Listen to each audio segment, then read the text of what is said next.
যা যা বলার বলবি। স্টার্ট। এই তেলে দেওয়াটা দেখালাম না, সব দিয়ে তেলে দিয়ে তুলে দিয়েছি। এখন আমি কষিয়ে নিব। কষিয়ে নিব? হ্যাঁ, কষিয়ে নিব জোরে জোরে। এই দেখেন আজকে এগুলো আমি রান্না করব। কি করে করব, অনেক সুন্দর কালার হয়েছে। কি করে করব আপনারা গোটা ভিডিওটা দেখতেন, নাটা নেই। এই দেখেন এগুলা দিয়ে কলা দিয়ে রান্না করব আমি। সব সময় তো মাছ দিয়ে কলা দিয়ে খাই, আর গোস্ত দিয়ে কলা দিয়ে খাবো।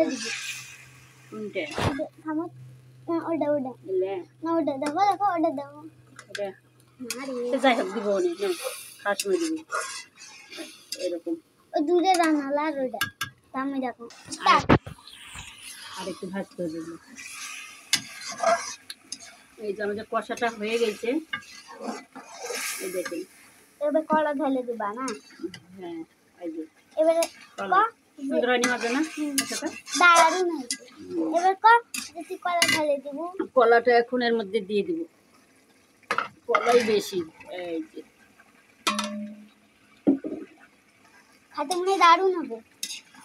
এটা নতুন, খাইনি তো, নতুন এটা একবারে খাই শুনি পোস্ততে খাওয়া হয়। দেখি আমরা একবার খাই, দেখি কেমন লাগে।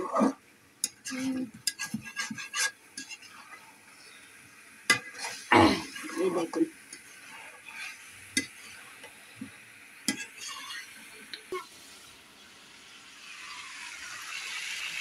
এই যে একটু পানি দিয়ে নিলাম।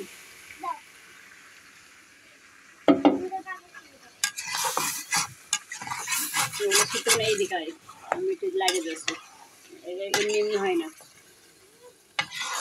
এই যে একটু পানি দিয়ে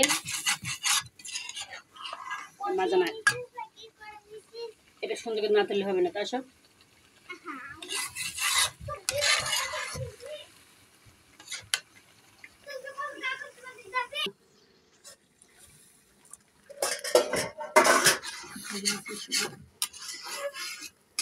পানি দিয়ে একটু আর একটু কষালে হয়ে যাবে, তারপরে ঝোলের পানি দিয়ে দেবে।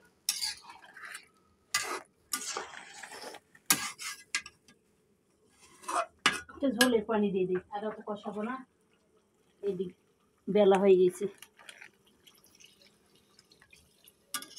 3টা 1 বাজিছে। এটা অনেক বাজেছে। ঝোল দিয়ে দিই, কলাতে একটু বেশি করে ঝোল দিতে হয়, নাহলে ঝোল থাকে না, শুকিয়ে টানে যায়।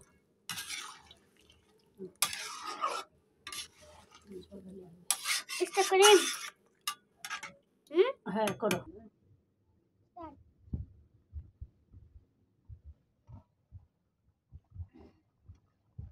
তরকারিটা আমার হয়ে আসছে, আর একটু হলেই হয়ে যাবে। ঝোল আর একটু মরলেই আমি নামিয়ে নেব। একটু তেল গুঁড়া দিয়ে দেব, গরম মশলা,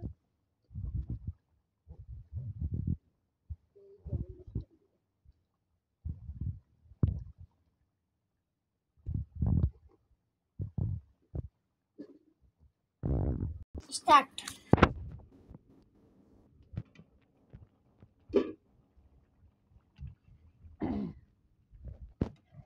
হয়ে গেছে। এখন আমি নামিয়ে নেব।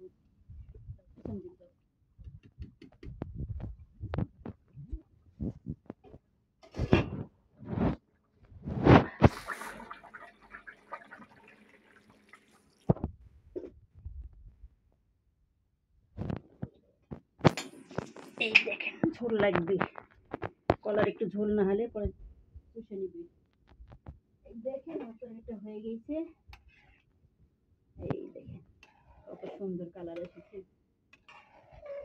তো সবাইকে আসসালামু আলাইকুম, আল্লাহ হাফিজ।